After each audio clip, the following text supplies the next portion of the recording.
Deus.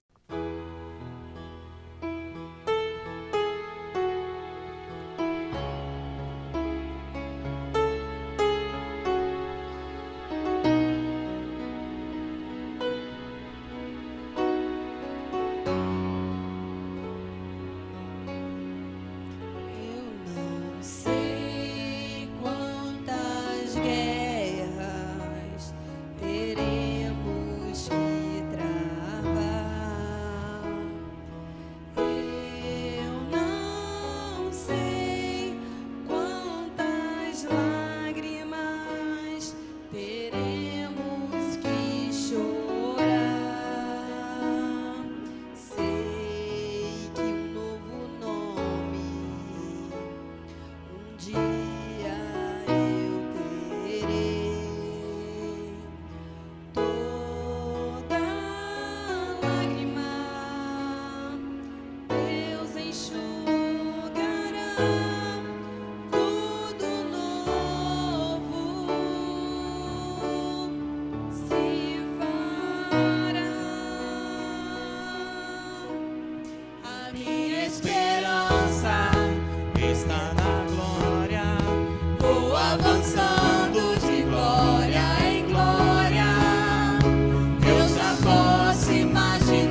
Olá, irmãos, nossa boa noite.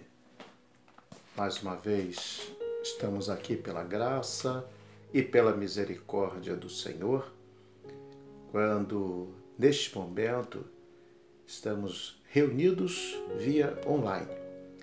Ainda continuamos na quarentena e os desafios estão lançados. A pregação do Evangelho, o testemunho ao Senhor Jesus Cristo, que é o assunto que vamos tratar nesta quarta-feira, nesta noite que o Senhor está nos dando, porque Ele é o Senhor de todas as coisas. E hoje a nossa leitura será realizada, inclusive, na leitura diária de hoje, que está em Hebreus, no capítulo 2, quando sabemos que esta epístola, a sua autoria, ela é desconhecida. Vamos dizer, alguns estudiosos, até o século XVI, atribuíam esta epístola ao apóstolo Paulo. De lá para cá, as situações foram mudando, algumas comparações foram feitas, notaram que a elegância como é escrito a epístola, a hebraica, aos hebreus, quero dizer, não coincide muito com a característica das epístolas paulinas. E assim, hoje, nós não podemos dizer que aos Hebreus seria uma carta que tenha sido escrita pelo apóstolo Paulo. Vimos então que o autor ele é desconhecido, embora se haja algumas comparações, mas um outro detalhe também são as citações do Antigo Testamento, que não é também uma característica das cartas paulinas.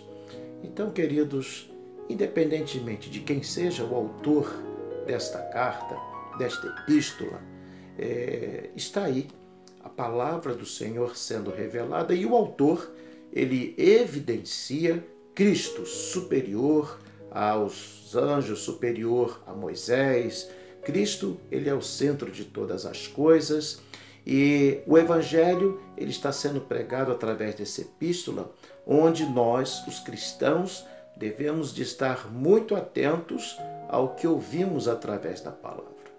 Então eu quero, neste momento, antes da gente ler o capítulo 2 aos Hebreus, nós estaremos orando, sendo grato ao Senhor e pedindo a Deus que nos dê um coração reservado agora tão somente para Ele. Então, quero convidar você a fechar seus olhos, curvar sua cabeça e nós estaremos orando. Senhor, nosso Deus, Pai, graças te damos por mais esta noite que o Senhor está nos dando, por tuas misericórdias e tuas bondades que têm nos alcançado neste tempo. Quero, ó Deus, nesse momento, rogar pelos nossos irmãos que de alguma forma, Senhor, se encontram enfermos. Tu sabes os nomes dos quais eu tenho citado ao Senhor, que em breve nós podemos ver os teus servos restabelecidos de suas saúdes. Também, ó Deus, quero rogar por aqueles que se encontram desanimados, talvez no momento, Senhor, aflitos por alguma situação. Quero rogar, ó Deus, pela tua intervenção, até mesmo pelo teu milagre, se for a necessidade. Sei, ó Deus, que não há necessidade que venhamos a pedir, mas faço isto, Senhor, intercedo agora pelos nossos irmãos em Cristo, porque é o ensinamento da tua palavra e assim também é como devemos de nos apresentar diante dos átrios do Senhor. Também quero me apresentar, Senhor, nessa noite, agradecendo pela vida, agradecendo, ó Deus, por tuas promessas de vida eterna a todo que crer. E quero ser este, Senhor. Quero ser esse reconhecido por ti, ou justificado. Justificado porque eu sei que meus pecados serão perdoados, ó Deus, ao me arrepender. E é somente o Senhor que poderá fazer isso. E aí sim serei reconhecido por ti como filho e não apenas como criatura. Permita-nos, ó Deus, um restante desta noite em tua presença, que agora o meu coração seja tão somente do Senhor. Que não haja nenhum outro pensamento que venha a atrapalhar, ó Deus, esta comunhão que estamos tendo aqui nesta noite. Pois assim, ó, agradecida ao Senhor pelas bênçãos, pelos aniversariantes, já que este mês já completaram mais um ano de vida. Tenho ali mencionado a Deus na internet, a vida dos teus filhos, e que a paz seja com todos, em nome do nosso Senhor e Salvador Jesus Cristo. Amém, Jesus. Convido então você, queridos, neste momento, em Hebreus, no capítulo 2, nós vamos proceder à leitura e logo após, irmãos, a leitura desta palavra, gostaria que você, mais uma vez, estivesse curvando a sua cabeça e pedindo ao Senhor a direção para que o Senhor possa, nesta noite, ter a total liberdade sobre a sua vida. Então, está lá em Hebreus, no capítulo 2. Cristo, como Filho do homem, é superior aos anjos e sumo sacerdote idôneo e compassivo.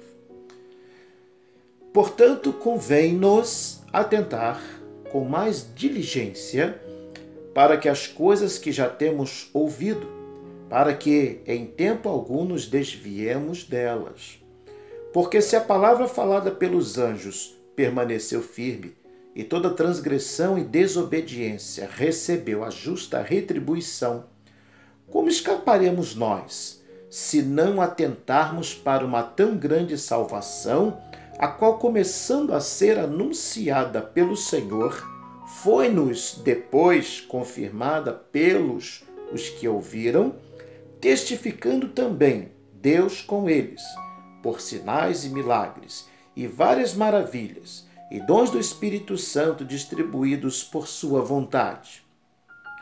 Porque não foi os anjos que sujeitou o mundo futuro de que falamos, mas em certo lugar testificou alguém dizendo: que é o homem para que dele te lembres, ou o filho do homem para que o visites? Tu o fizestes um pouco menor do que os anjos, de glória e de honra, e coroaste e o constituíste sobre as obras de tuas mãos. Todas as coisas lhe sujeitastes debaixo dos pés. Ora, visto que lhe sujeitou todas as coisas, nada deixou que lhe não esteja sujeito. Mas agora ainda não vemos que todas as coisas lhe estejam sujeitas. Vemos, porém, coroado de glória e de honra aquele Jesus que fora feito um pouco menor do que os anjos por causa da paixão da morte, para que pela graça de Deus provasse a morte por todos. Porque convinha que aquele para quem são todas as coisas e mediante quem tudo existe, trazendo muitos filhos à glória, consagrasse pelas aflições o príncipe da salvação deles. Porque assim o que santifica, como os que são santificados, são todos de um, por cuja causa não se envergonha de lhes chamar irmãos, dizendo: anunciarei o teu nome a meus irmãos, cantar-te-ei louvores no meio da congregação. E outra vez porei nele a minha confiança, e outra vez eis-me aqui a mim e aos filhos que Deus me deu. E visto como os filhos participam da carne e do sangue, também ele participou das mesmas coisas, para que pela morte aniquilasse o que tinha o império da morte, isto é, o diabo, e livrasse todos os que, com medo da morte, estavam por toda a vida sujeitos à servidão. Porque, na verdade, ele não tornou os anjos, mas tomou a descendência de Abraão. Vou repetir o verso 16. Porque, na verdade, ele não tomou os anjos, mas tomou a descendência de Abraão. Pelo que convinha que em tudo fosse semelhante aos irmãos, para ser misericordioso e fiel sumo sacerdote naquilo que é de Deus, para expiar os pecados do povo. Porque naquilo que ele mesmo, sendo tentado, padeceu, pode socorrer aos que são tentados. Curve a sua cabeça, queridos, neste momento, para que o Senhor possa lhe dar realmente entendimento por meio do Espírito Santo do Senhor, e já já nós voltaremos.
Voltando, amados irmãos, irmãs, amigos, nesse segundo momento, notamos que o autor desta epístola, como eu já disse anteriormente, é desconhecido, mas ele se inclui. Logo no primeiro versículo, vamos ver que convém nos atentar. Ele estava falando dele também, com diligência para as coisas que já temos ouvido. Ao decorrer desses cultos online, nós temos falado sobre esta questão de desenvolver novos hábitos, temos chamado atenção para aquilo que a palavra nos diz, porque se não cumprirmos a palavra, nós realmente não veremos a glória do Senhor, não herdaremos a vida eterna, que é uma promessa que está de pé, está firmada, né? E o Espírito Santo, como já vemos, é a garantia que Deus nos deu, firmando esta promessa que está em Jesus Cristo, e sabemos que a graça derramada através do Senhor Jesus Cristo nos trará salvação mediante a fé que temos ou que devemos de ter no Filho de Deus. Queridos, então a palavra diligência aqui ela está atrelada à prudência, aquele cuidado observador, atento de quem realmente vai cumprir. Porque se você escuta, e como diz lá Tiago, se você é apenas ouvinte da palavra e não é praticante dela, é como bater em ferro frio. É um provérbio aí antigo, né?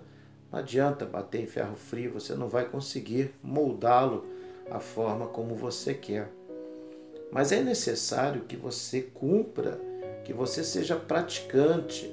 Então, juntando tudo aquilo que já temos falado durante esse tempo, e agora temos aí o tema da nossa MCM, nós precisamos realmente estar transformados, porque senão não vamos conseguir ser exemplo para que o Espírito Santo convença a outros da necessidade de mudança. Mas, queridos, a Epístola aos Hebreus, ela defende, né, justamente a pregação do Evangelho, né, através dos tempos. Você vai ver em todos os capítulos que justamente a pessoa de Jesus Cristo ela é evidenciada, como também aqui está evidenciada. Todas as coisas lhe sujeitaste debaixo dos pés. Vou ler de novo. Todas as coisas lhe sujeitaste debaixo dos pés. Então, todas as coisas, logicamente, sabemos que foram criadas por intermédio do Senhor Jesus. Nada do que foi feito sem Ele teria conclusão. Estaríamos aqui se não fosse por Jesus. Não estaríamos aqui se não fosse pelo Senhor. O ser humano foi a coroa da criação de Deus. E desenvolvendo, queridos, nesta noite aqui, esta epístola, embora seja de um autor desconhecido, mas de alguém que tinha total conhecimento, né, sobre, vamos dizer, as estruturas, podemos colocar aqui, religiosas, mas espirituais também, das cartas paulinas. Embora se tenha a evidência desse conhecimento, mas o autor não é relatado, mas não importa para nós. O que importa é que estamos vendo aqui mais uma vez uma epístola que nos admoesta, irmãos, para que a nossa atenção esteja voltada justamente para as coisas que nós estamos ouvindo. Note bem que vamos olhar e ver que a palavra aqui está nos mostrando que este, né, Cristo, que está sendo pregado, porque não há outro por quem deu a sua vida, não há outro que seja o caminho, não há outro que seja misericordioso, né, como o Senhor, e logicamente por Ele a expiação feita, né, os nossos pecados através do seu sangue.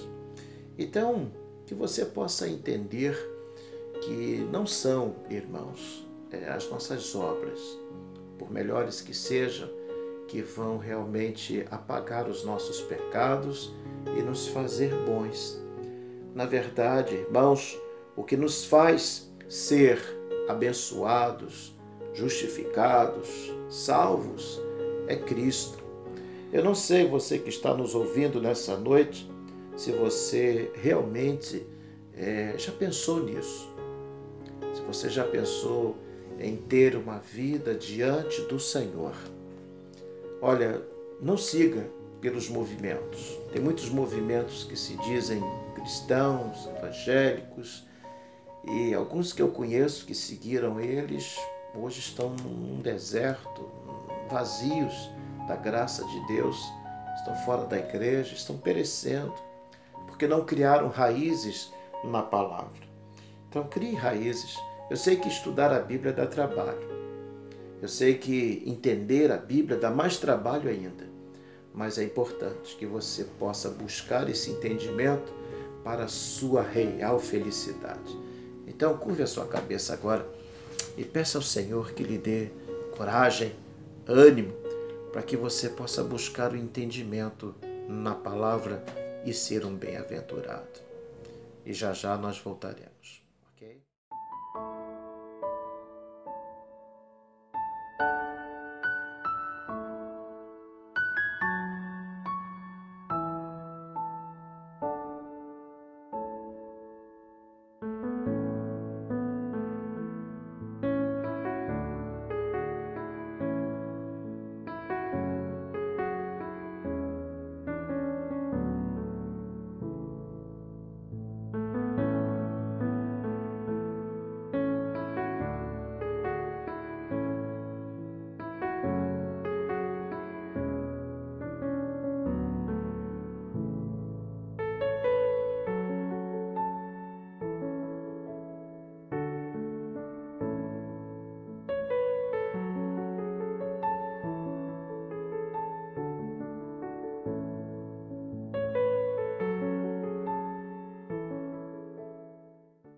Voltando então, irmãos, para o nosso terceiro momento e falando então sobre a expiação dos pecados. Está lá no versículo 17, quando pelo que convinha que em tudo fosse semelhante aos irmãos, para ser misericordioso e fiel sumo sacerdote naquilo que é de Deus, para expiar os pecados do povo.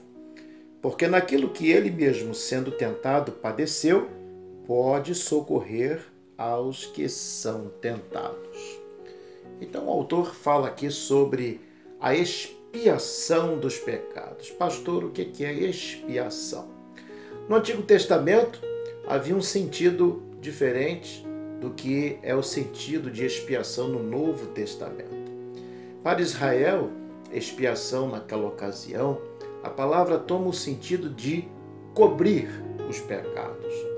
Por isso que então era oferecido um novilho, um bode ou uma ovelha, para a expiação dos pecados. Era tirado o sangue era espargido ali no propiciatório, ou seja, dando a ideia de que você ofereceu aquilo e aquele sangue daquele animal ele cobria os seus pecados, dando a ideia que então, cobrindo os pecados, esse pecado não lhe traria mais nenhum tipo de condenação. Havia uma situação no Antigo Testamento que geralmente 2 bodes eram escolhidos, um eles soltavam para o deserto, como configurando-se de que aquele bode que ia para o deserto, ele estava levando com ele justamente o pecado do povo. O outro era então sacrificado e feito isso que eu acabei de falar. Okay? O sangue era derramado sobre o propiciatório, dando a ideia que então ali o pecado do povo estava sendo coberto. Por isso era esse trabalho todo para matar o animal, separar o seu sangue, para dar essa ideia de cobrir o pecado. E aí então aconteceria o que eles entendiam, né, do perdão de Deus. Visto que os judeus até hoje eles comemoram, né, o dia da expiação, o dia do perdão, eles dão até o nome Yom Kippur, né? Se não for essa pronúncia aí, o pessoal do grego me perdoe. Mas eles comemoram até o dia de hoje, principalmente os judeus que não creram em Jesus Cristo, ok?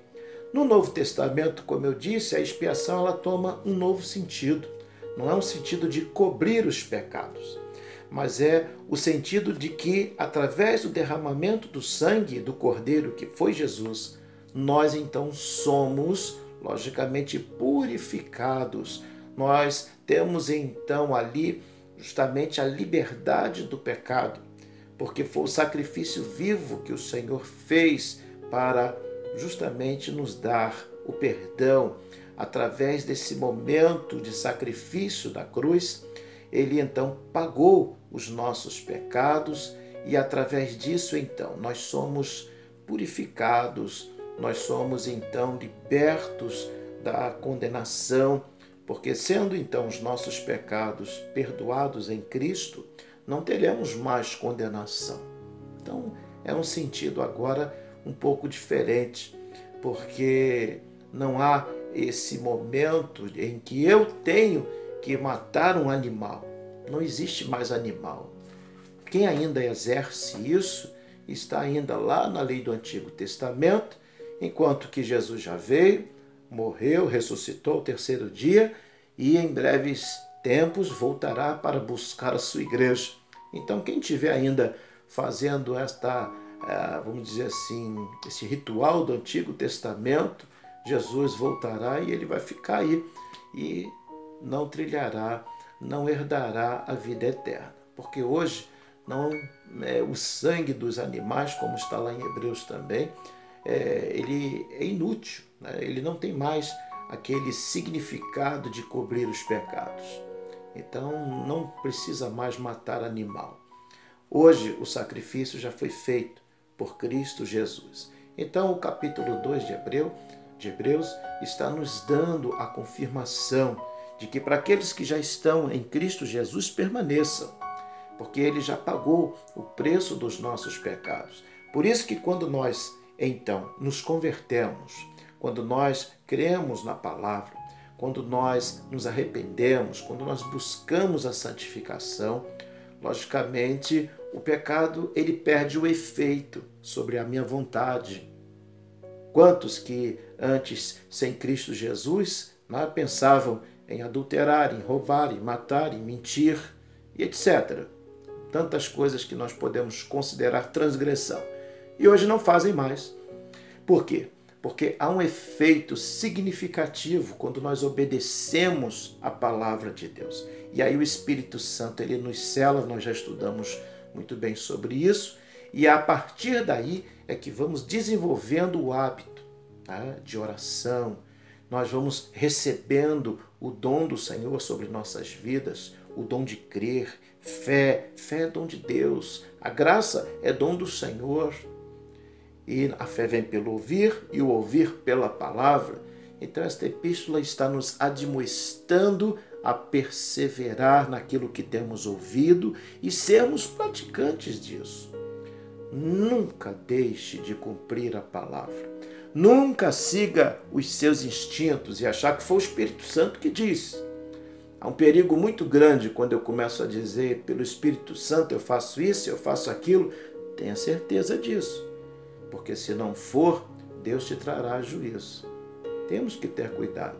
Por isso que o nosso testemunho ele tem que ser um testemunho verdadeiro, para que as pessoas possam olhar e ver realmente o bom testemunho. Faça isso e com certeza o Senhor ele já fez a expiação pelos seus pecados. O sangue do Cordeiro nos purifica de toda injustiça. Olha aí que maravilha. Então, tudo que era o mais difícil já foi feito pelo Senhor. Agora é a sua parte. Você crê em Jesus como Senhor de sua vida? Sim, pastor, eu creio, eu sou batizado. Tenho 30 anos de igreja. Glória a Deus. Você tem pregado, você tem orado, você tem perdoado, você tem ajudado a sua igreja, o seu pastor, seus diáconos, seus líderes. Você tem ali cooperado diligentemente com seus dízimos, suas ofertas. Você tem visitado os enfermos. você tem levado pão para quem está com fome, você tem levado roupa para quem está nu e tantas outras coisas. Quando o Senhor Jesus disse, vós sereis meus amigos se fizerdes o que eu vos mando. E tudo isso que eu citei aqui, Ele nos manda fazer. E mais alguma coisa. Vamos relembrar daquela passagem do jovem rico. Senhor, o que eu hei de fazer para ser salvo? E aí o Senhor falou sobre os mandamentos. E aquele jovem rico, ele disse, tudo isso eu tenho cumprido, Senhor. E aí Jesus então falou para ele, agora vai, vende tudo o que tens e reparte com os pobres, depois vem e segue. Pronto. Acabou com o jovem rico. Ele não seguiu a Jesus. Ele fez igual os fariseus. Conheciam a palavra, eram tidos como os grandes religiosos daquela vizinhança ali, daquele local, mas no fim de tudo eles não queriam Jesus. Tomara que essa não seja a sua perspectiva de vida. Porque se for, eu tenho certeza que você não tem paz no seu coração. Você vai ter sempre uma preocupação te incomodando, algo te afligindo, porque quem tem Jesus, mesmo diante dessa pandemia, mesmo diante quando as coisas forem escassas, ele faz igual o salmista. De onde me virá o socorro? O meu socorro vem do Senhor que fez os céus e a terra. Por isso o salmista diz, elevo os meus olhos para os montes. Os montes nos dá a ideia que vem de cima. Então é assim que como cristão nós agimos, mesmo diante das adversidades. Igreja, a mensagem dessa noite nos admoesta. Vamos continuar firmes. Vamos crer na graça eterna de nosso Senhor e Salvador Jesus Cristo. Eu quero nesse momento então orar, agradecendo ao Senhor por este momento que o Senhor nos deu e que tenham todos uma noite de paz, de alegria e de fé. Em nome de Jesus. Amém. Oremos. Santo e eterno Deus e Pai, graças te rendemos por nos dar esta noite a oportunidade de poder aperfeiçoar o conhecimento em Tua Palavra. Mais uma vez ela nos admoesta acerca da superioridade do Senhor Jesus, ó Deus que está acima dos anjos e está acima dos sacerdotes do Antigo Testamento, dos profetas, mas todas as coisas lhe foram sujeitas. Então, Deus amado, queremos rogar que nós possamos ser encontrados justificados, perdoados pelo Senhor, purificados pelo seu sangue, porque o Senhor já expiou na cruz por nossos pecados, e assim, ó Deus, nós somos então purificados de toda injustiça. O nosso coração, a partir do momento que a Tua palavra está nele, realmente não há mais injustiça, porque perdemos a vontade de mentir, de compactuar com as coisas deste mundo. Que o Senhor nos ajude a firmar, ó Deus, os nossos pensamentos na Tua obra, para que possamos ajudar outras pessoas e dar testemunho de quão maravilhoso é poder, ó Deus, te servir. Muito obrigado por tudo, perdoa meus pecados e dá-nos uma noite também em Tua presença, em nome do Senhor Jesus Cristo. Amém. Que Deus te abençoe, amados, e até ao nosso próximo encontro, em nome do Senhor Jesus.